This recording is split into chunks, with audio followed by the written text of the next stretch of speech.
Voilà, on est toujours content de se retrouver, de partager, de pouvoir entendre sa parole, mais aussi chanter des louanges à notre Dieu pour tout ce qu'il a fait, pour tout ce qu'il fera, pour tout ce qu'il a préparé d'avance pour chacun de nous.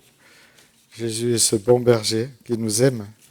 Et nous le savons, nous l'avons expérimenté, nous pouvons l'expérimenter. Et je trouve intéressant cette image du berger que Dieu nous a laissé dans sa parole, parce que nous croyons que sa parole, elle nous permet de le connaître et d'entendre ce qu'il a à nous dire. Et bien avant nous, des hommes et des femmes ont suivi ce berger. Et c'est un jour, Michel-Ange, ce célèbre artiste, il se promenait dans une carrière de marbre, comme il avait l'habitude. Il était avec son serviteur et d'un coup, il lui adresse un ordre assez surprenant et même, on pourrait dire, un ordre inattendu. Il lui dit à son serviteur, apportez-moi cet ange dans mon atelier. Alors bien sûr, il ordonna ça d'une voix très calme, très paisible, comme il avait l'habitude, mais avec une telle assurance que son serviteur a été déstabilisé. Il a été surpris de cette étrange demande devant ce bloc de pierre. Il ne comprenait pas ce que son maître voulait dire exactement, ni ce qu'il comptait faire avec ce bloc de marbre. Pourtant, il a répondu sans se poser trop de questions. Il s'exécuta, guidé par une confiance absolue et profonde qu'il avait en celui qui servait depuis plusieurs années. Et effectivement, le regard du maître ne s'arrêtait pas à l'apparence grossière de ce bloc de marbre, mais là où d'autres ne voyaient qu'une masse informe qui ne ressemblait pas à grand-chose, lourde, sans valeur particulière au premier regard, lui décernait déjà la forme cachée de la beauté qu'il pourrait en faire. Cette beauté qui était encore prisonnière, mais qui était là. Lui, il la voyait dans cette matière. Il voyait qu'il pouvait faire un chef-d'œuvre et qu'il allait patiemment libérer sous les coups de son ciseau ce chef-d'œuvre. Dans cette pierre brute, Michel-Ange contemplait d'avance l'œuvre parfaite que son génie allait faire naître de ses mains.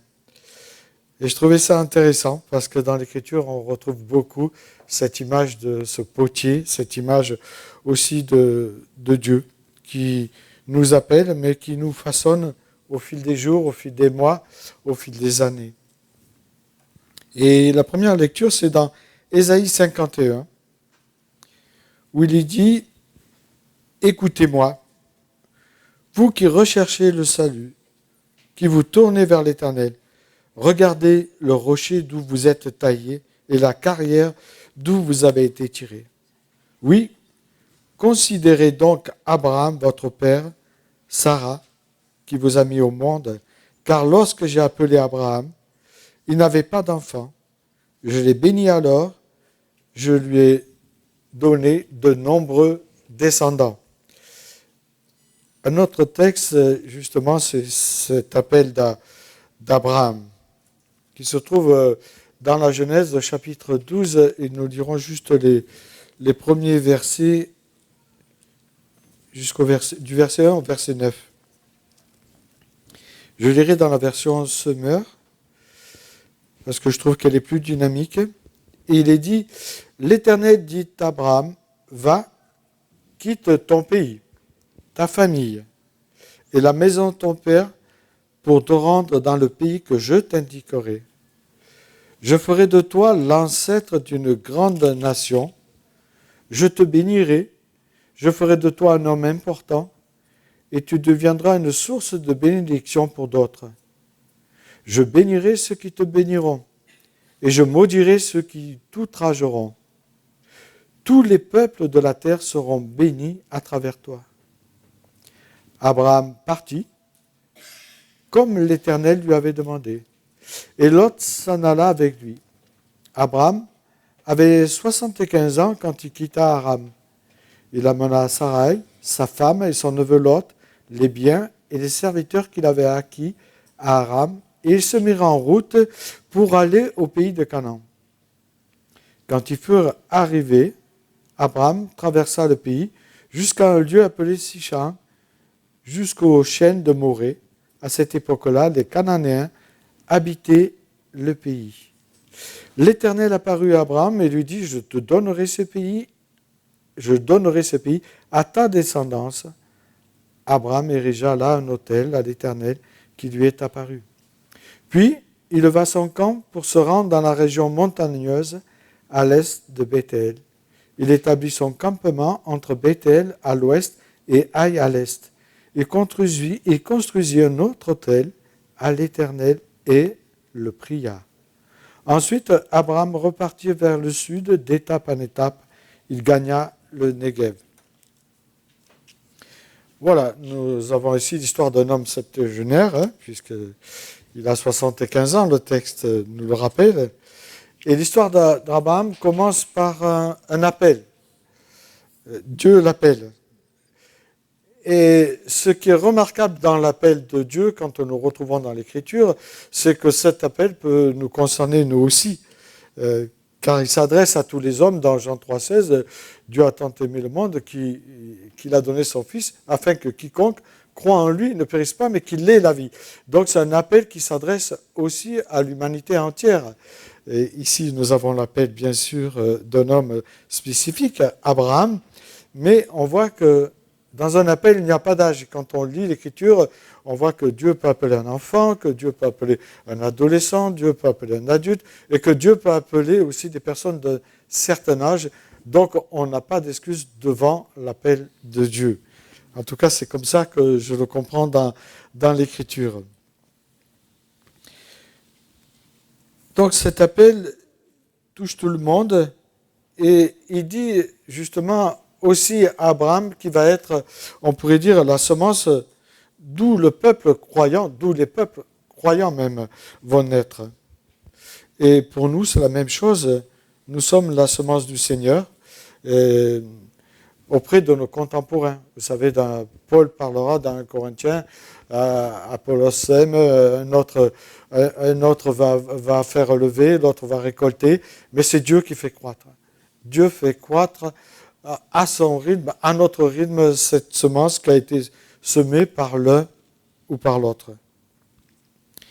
Et quand on regarde l'histoire d'Abraham, on s'aperçoit que l'environnement dans lequel il vivait, c'est pas terrible, c'est même pas du tout favorable, pas propice à adorer Dieu.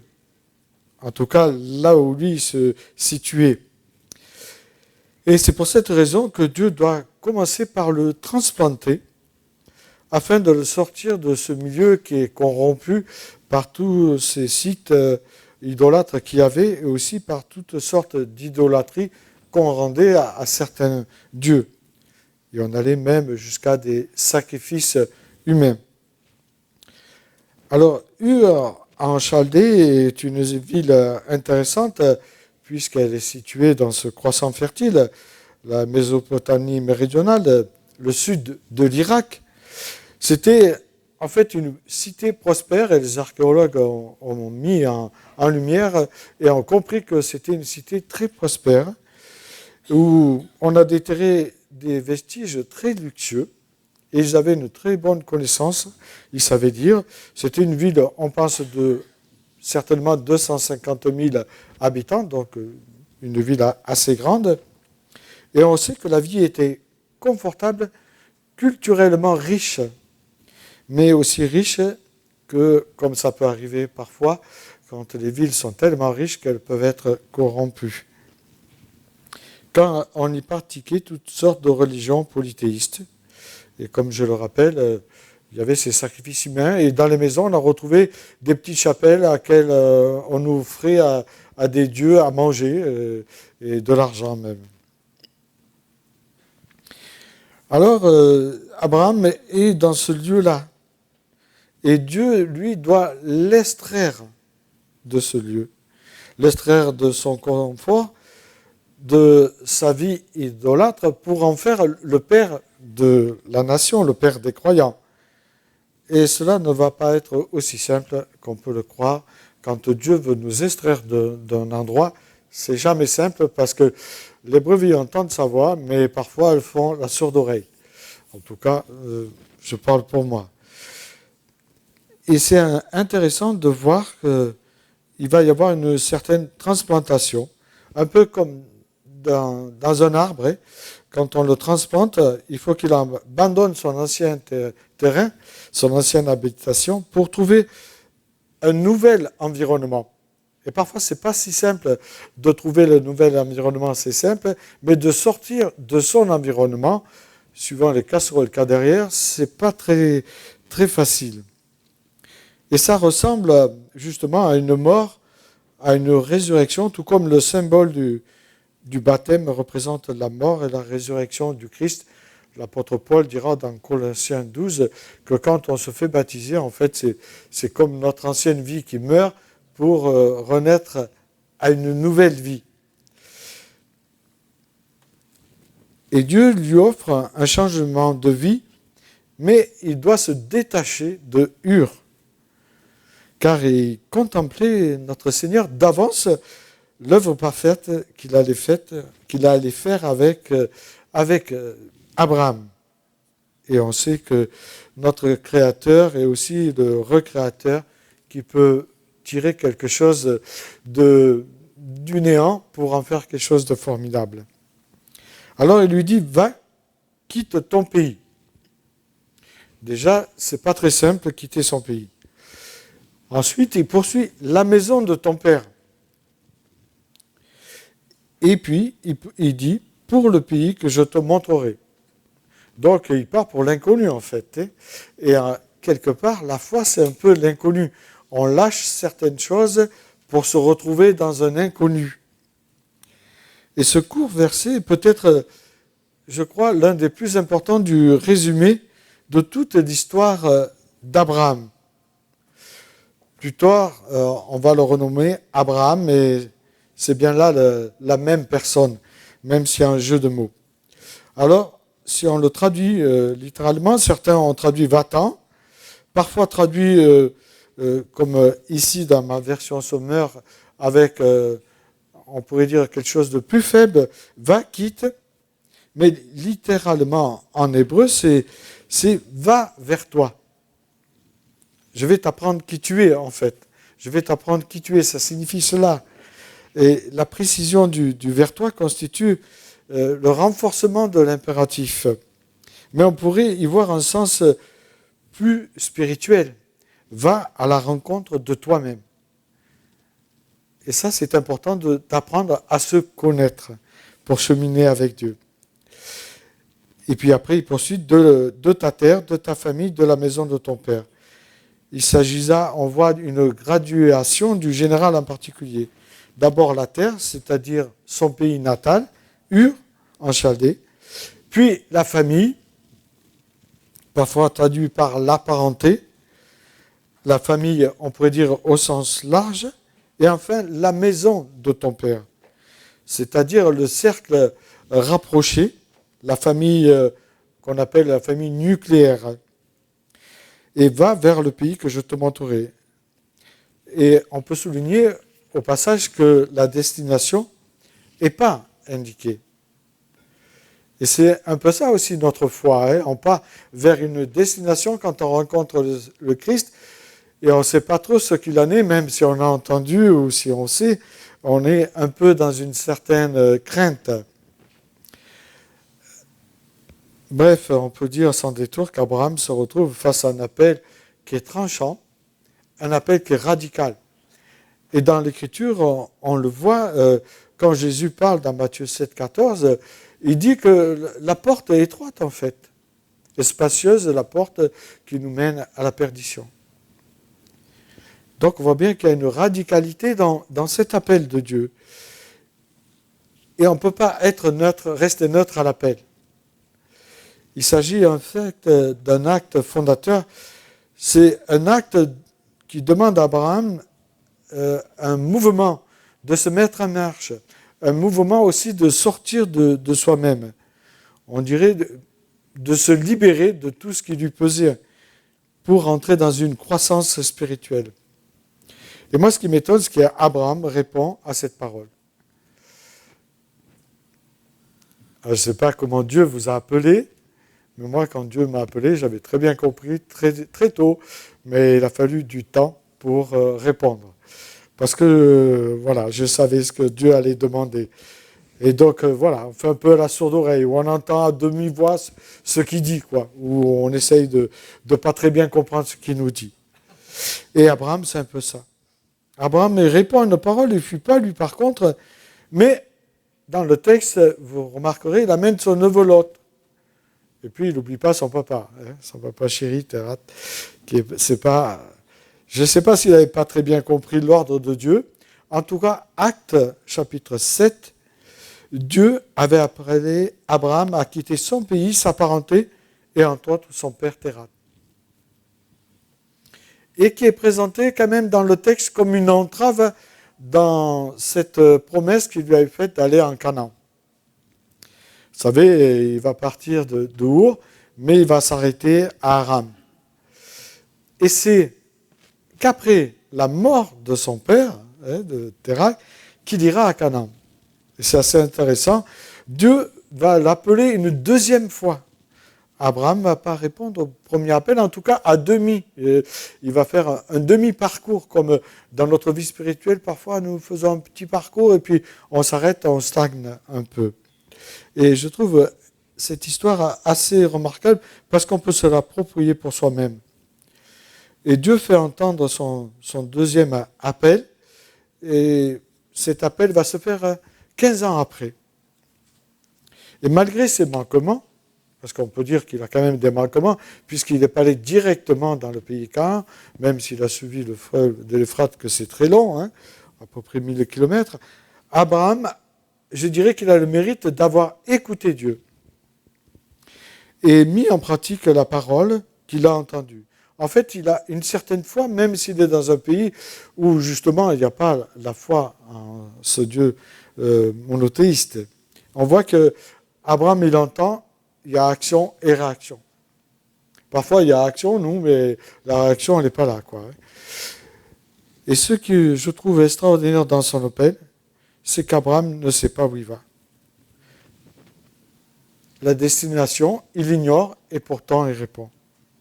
Il quitte un passé connu, en fait pour un avenir inconnu, il va dans un inconnu. Et je dirais qu'il est quand même gonflé. Quand on lit l'histoire d'Abraham, vous savez, Dieu lui a consacré 14 chapitres. Donc ça veut dire qu'il est très important pour nous. Et il faut que vous relisiez cette histoire, pas maintenant, sinon vous n'allez pas m'écouter. Mais il faut relire l'histoire d'Abraham, c'est une histoire remarquable, Abraham. Parce que c'est un homme comme nous. Et vous savez que des fois, il se sort de certaines histoires un peu abracadabra. Quand il dit que Sarah, c'est sa sœur, bon, on va dire c'est un demi-mensonge, puisqu'il était parenté, mais quand même. Et il la met en danger. Donc, même s'il a la foi, il n'est pas parfait, Abraham. Et c'est rassurant pour nous de savoir qu'il n'est pas parfait, en tout cas pour moi. C'est rassurant. Mais quand même, il est gonflé. Et il est gonflé parce qu'il suit l'Éternel.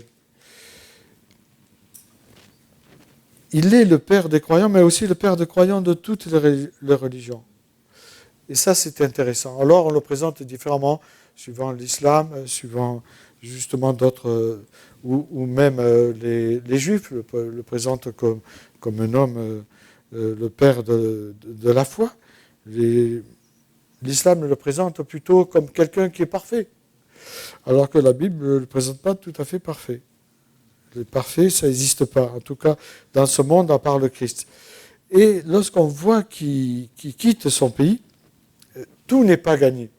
Dans notre marche de foi, il y a cette décision que nous prenons avec Dieu. D'abord, on comprend qui est Dieu, et peut-être, et puis il y a la décision, et puis après, il y a la conversion. Mais parfois, le cheminement se fait en plusieurs temps, un peu comme Nicodème. Donc, c'est le début de l'aventure pour lui, qui va se faire avec des hauts et des bas, car Abraham est un homme comme nous. Mais vous remarquerez, il est appelé l'ami de Dieu. Ça, c'est magnifique d'être appelé l'ami de Dieu. Est-ce que vous êtes appelés les amis de Dieu? Oh, j'ai endormi tout le monde là. Est-ce que vous êtes appelés les amis de Dieu? Ah bon? Ben, je ne savais pas. Ben, je l'apprends, c'est bien. Mais je trouve intéressant de faire le parallèle avec Jean 15, au verset 14, verset 16, où justement Jésus parle à ses disciples. Il dit, il n'y a pas de plus grand amour que de donner sa vie pour ses amis. Vous êtes mes amis si vous faites ce que je vous commande. Je vous appelle plus serviteur parce qu'un serviteur n'est pas au courant des affaires de son maître. Je vous appelle ami parce que je vous ai fait part de ce que j'ai appris de mon Père. C'est formidable, on est des amis de Dieu. C'est un ami fidèle, on peut compter dessus. Hein. C'est pas comme nous, des fois on est fidèles, des fois moins fidèles. Hein. Des fois on fait des promesses en l'air. Hein. On peut, ouais, je te promets que... Et puis bon, on s'aperçoit que et là, on va trouver des alibis pour dire qu'on ne pouvait pas, quoi. Mais dans cet appel, on voit que c'est Dieu qui prend l'initiative. Ce n'est pas Abraham. C'est Dieu qui s'engage le premier envers lui. Il lui promet 3 grandes choses, ou 7 si vous faites le décompte.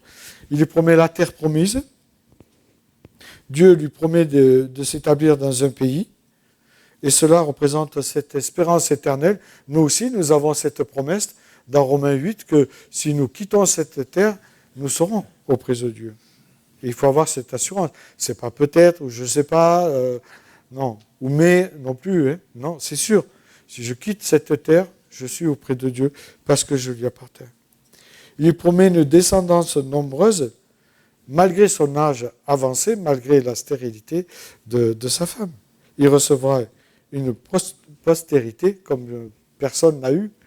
Et là, on voit aujourd'hui qu'il y a des milliards de chrétiens dans le monde qui auraient pu penser ça. Et une bénédiction universelle. À travers lui, toutes les nations de la terre seront bénies. Dieu fera de lui un ambassadeur. Il dit dans le texte particulier pour tous les peuples. Et l'apôtre Paul reprend cette parole dans 2 Corinthiens 5, 20. Il nous dit que nous sommes des ambassadeurs. Ah, ça c'est bien, hein. On est des princes, des princesses pour les dames, et des ambassadeurs, des ambassadrices. Et c'est ça qui est formidable. Dieu nous prend et fait de nous des êtres formidables. Il prend ce roc, il va le tailler, parfois ça fait un peu mal, mais bon, ça fait du bien après quand le roc, on s'aperçoit qu'il en a fait quelque chose de merveilleux. Abraham n'est pas devenu le père des croyants du jour au lendemain. Le Seigneur a dû l'éduquer, comme le Seigneur nous éduque jour après jour, semaine après semaine, mois après mois. Et c'est intéressant, il a un rythme, le Seigneur. Son rythme, c'est d'aller pas à pas. Et son rythme, c'est de prendre notre rythme, pas de nous amener dans son rythme à lui. Et de fois en fois, il va nous faire grandir, apprendre à le connaître, apprendre à le servir, apprendre à l'aimer, apprendre ce qu'il est, apprendre ce que nous sommes. Pas à pas, il va nous apprendre tout cela. Et quand on regarde le parcours d'Abraham, il va l'amener à l'école de vie. Faite de haut, faite de bas, comme j'ai dit, faite de victoire, faite de défaite, faite d'épreuves aussi. Et tout comme l'est notre vie, elle n'est pas, on ne surfe pas toujours sur la vague, hein, parfois c'est un peu plus compliqué. Parfois, notre foi peut susciter aussi l'incompréhension, voire l'opposition, même auprès de nos proches, auprès de nos familles, auprès de nos amis, qui peuvent même nous tourner le dos parce qu'ils ne comprennent pas. Et Jésus nous avait avertis dans Matthieu 10, et il dit que vous risquez d'avoir pour ennemi vos familles. Hein. Donc, voilà, il ne s'agit pas de se les mettre sur le dos, je n'ai pas dit cela, hein, mais parfois ça peut arriver. On peut penser, par exemple, à des musulmans qui se convertissent au christianisme, mais là, ils ont tout le monde sur le dos. Hein. Et même, ça peut être dangereux pour eux. Parfois, on peut attirer des moqueries, hein, parce qu'on est chrétien. on est un peu illuminé. Bon, des fois, on est un peu quand même, quand on nous regarde vivre. Mais c'est vrai que des fois, il y a certaines moqueries envers les chrétiens. Il y a des gens qui, ils se moquent un peu. Mais ils se moquent un peu, ils nous regardent vivre, parce que comme on est des ambassadeurs, ils regardent si notre vie coïncide avec ce que nous disons. Mais je crois que tout cela ne doit pas nous décourager. Quand on marche avec Dieu, on n'est pas toujours compris immédiatement.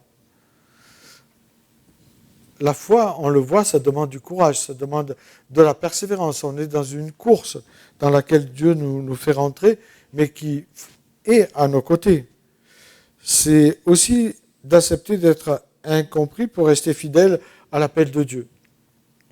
Je me rappelle de la préparation d'un jeune homme bien gaillard, grand, costaud. Il était tout petit à côté, quoi.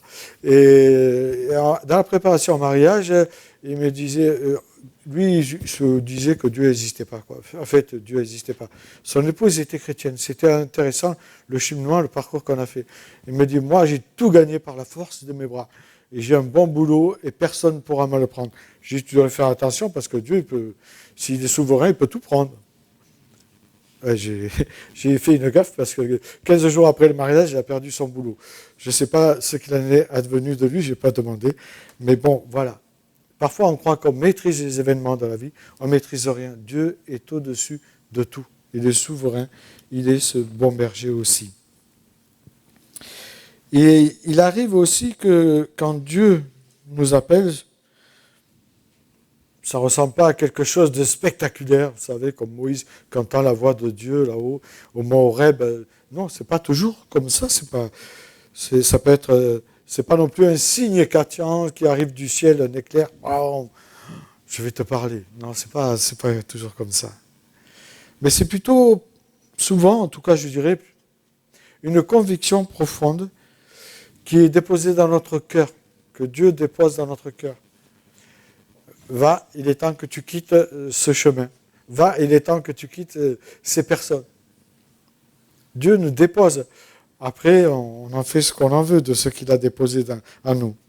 En tout cas, c'est une invitation, je le crois, intérieure, qui nous pousse et qui nous invite, en tout cas, au changement, à la fois à suivre le Christ et à entrer dans son obéissance.